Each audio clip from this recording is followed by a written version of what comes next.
Hiriyyaan koo morma koo naqale akkasuma cuubidhaan garaacha koo iddoo lamatti tarsaase. Harka koos baay'ee mure.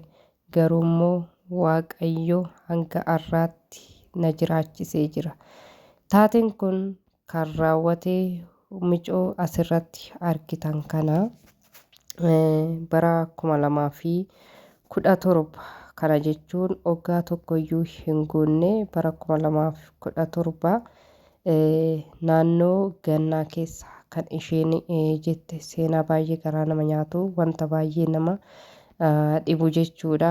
Hiriyyaa isheetiin miidhaa cimaan kan irra ga'e amma miidiyaa irratti baatee taatee isheerra ga'e gocha isheerra ga'e kana kan dubbachaa jirtu yookiin immoo kan dabarsaa jirtu afaan Amaariffaatiin jechuudha.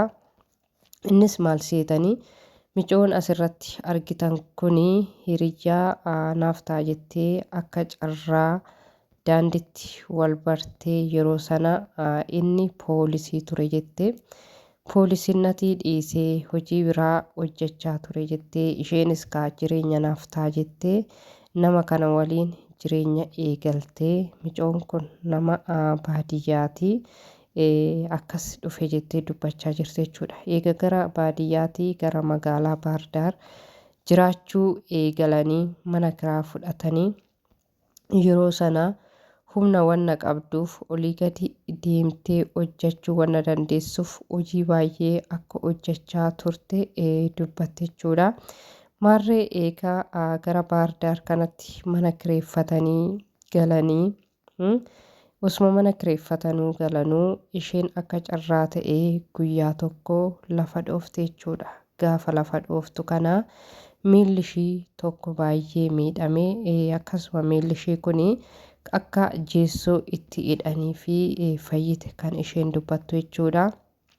Maarree eegasii waa qarshii isheen walitti guurratte kuni hundi isaa yeroo qarshii qabdu namicha kanaan wal barte yookiin poolisii kanaan wal bartee garuummoo gaafa isheen miila cabdee manatti hafte kana inni jecha garaagaraa naan jedhuu eegale jettee baay'ee na arrabsa manatti jettee akkasuma immoo yoo xiqqoo wal lolle yookiin walitti mufanne iddoon ani ciisutti garaa kootirra na ejjatee narra ol bahee narra dhaabbata algaa gubbaarratti jette kaa'ee kana hundayyuu tarii boru hin jijjiirra. Egaa obboloota koo dhugaa dubbachuudhaa fi dhiira yeroo ammaa akkamitti akka amanan baay'ee tokko nama dhiba jechuudha.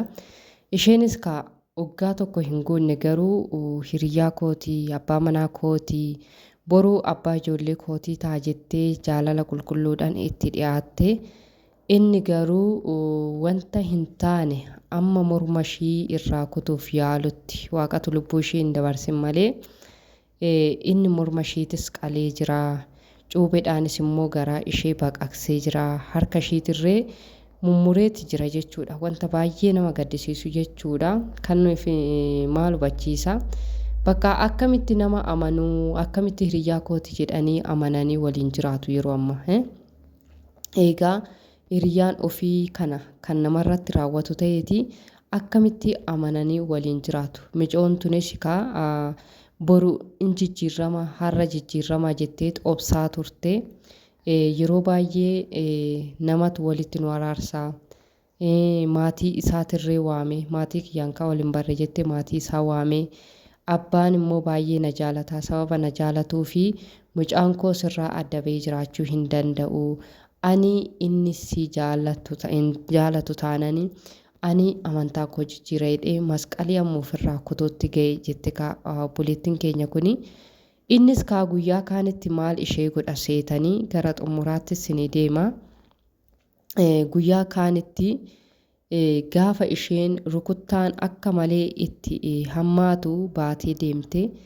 Eega deemte booda isheen mana iddootti kireeffatan warri ollaa suni akka jaarsummaa waamanii walitti araarsuuf gaafa deemtu isheen kun lakki ani araaramu baay'ee na miidhaa jira baay'ee na dararaa jira jettee itti dubbatte. Garuu immoo haati mana hollaa isaan kireeffatan suni ati nan kabajuu jettee daa'ima fidattee dhufteettee achi booda kabaja isheetiif jedhee isa warra jaarsummaa inni waammate san bira deeme isayyuu immoo gara mana kootii galuu sodaadheen ollaa deeme jette.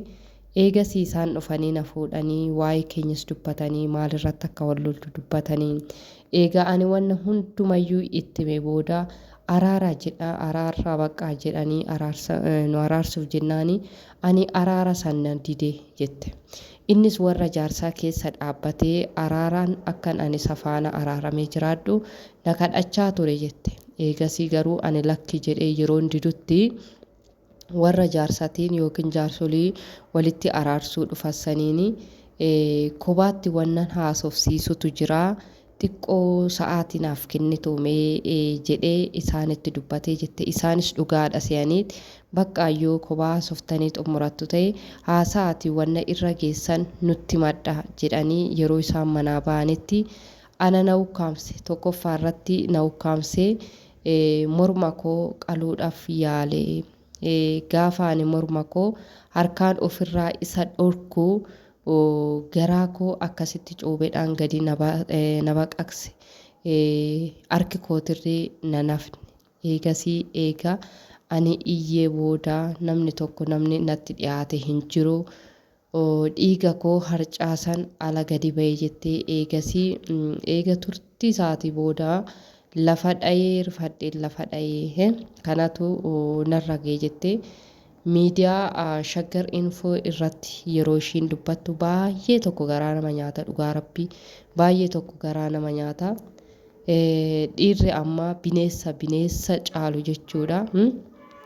Osoo beekee haadha isaa osoo beekee hiriyaa isaa osoo beekee haadha manaa isaatii osoo beekee obboleettii isaatii gocha badaa kana gocha fokkisaa kana ishee irratti hin raawwatu ture. Garuu inni yoo ana diddee yoo ana faana jiraachuu baattee dhiira biraa faana jiraachuu hin dandeessu jedhee gocha fokkataa kana hundasaa irratti raawwatee garuu mucaan kun waaqayyo guyyaa malee nama ajjeesu kun hundiyyuu irratti raawwatamee mormishii muramee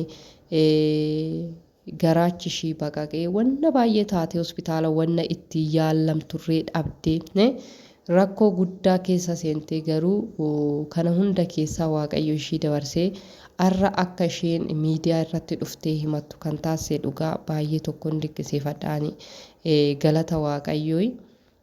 Kanumti lubbuu isheetiyyuu hin bahin ammanumayyuu teessee afuun isheetiyyuu baay'ee namatti dhiba.